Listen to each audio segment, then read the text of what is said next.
This is not just a ceasefire. This is a moment that could reshape global power, energy markets, and the future of war itself. After weeks of escalating tension, after missiles, threats, and a world holding its breath, the Strait of Hormuz, the most critical oil artery on Earth, is open again, and tonight, the world is asking, is this peace, or just a pause before something far bigger? Segment 1. The breaking development in a dramatic last-minute move. Donald Trump announced a 2-week ceasefire with Iran. Just hours before a looming military deadline, the condition, simple but powerful, reopen the Strait of Hormuz. And Iran agreed.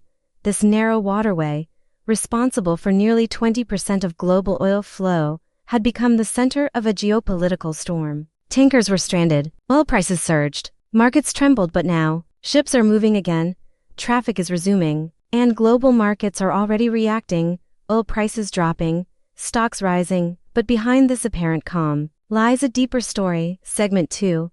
The war that led here for over 40 days. The conflict between the U.S.-Israel alliance and Iran pushed the region to the brink. Thousands were killed. Critical infrastructure was destroyed. And at one point, the strait was effectively shut down, choking the global economy. Iran had turned the strait into a strategic weapon. The U.S. responded with overwhelming force. And then came the ultimatum. Trump's message to Tehran was clear.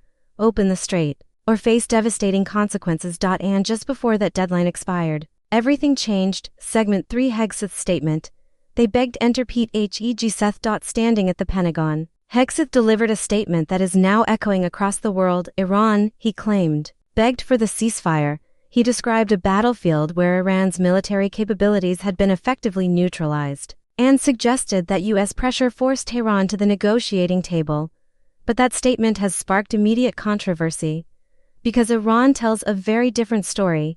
Tehran claims victory, says it achieved its objectives, and insists this ceasefire is not surrender, but strategy. So, who's telling the truth? Segment 4. Trump declares victory back in Washington. Trump wasted no time framing the moment. This is a total and complete victory, he declared. He emphasized that the U.S. achieved its goals without further escalation, and even hinted at economic opportunity, saying reopening the strait would bring stability and profit. But critics are asking, if this is victory, why only a 2-week ceasefire? Why not peace? Segment 5. Jasmine Crockett reacts, and that's where Jasmine Crockett enters the story.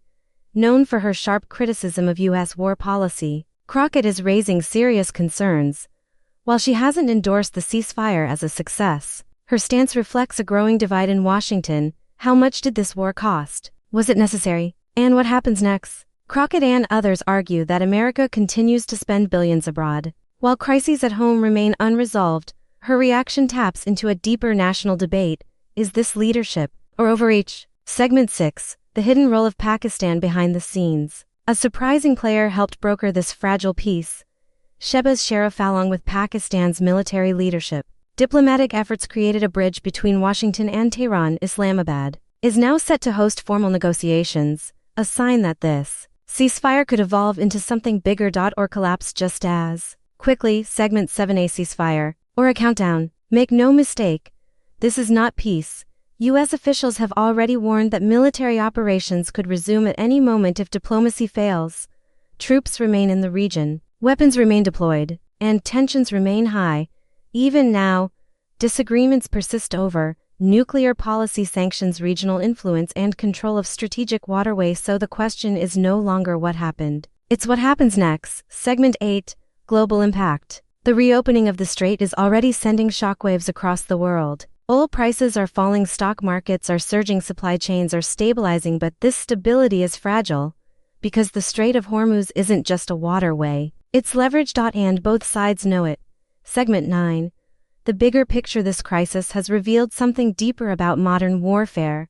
Battles aren't just fought with missiles, they're fought with choke points, with energy routes, with economic pressure. The strait became a weapon, and now, its reopening is a signal not of peace, but of power being recalibrated, closing, high impact ending. So here we are, the strait is open, the guns are temporarily silent, and the world is watching. Trump calls it victory, Hegseth calls it dominance, Iran calls it resilience, and voices like Jasmine Crockett are asking, at what cost? Because history tells us something important. The most dangerous moments aren't always when war begins. Sometimes they're when it pauses.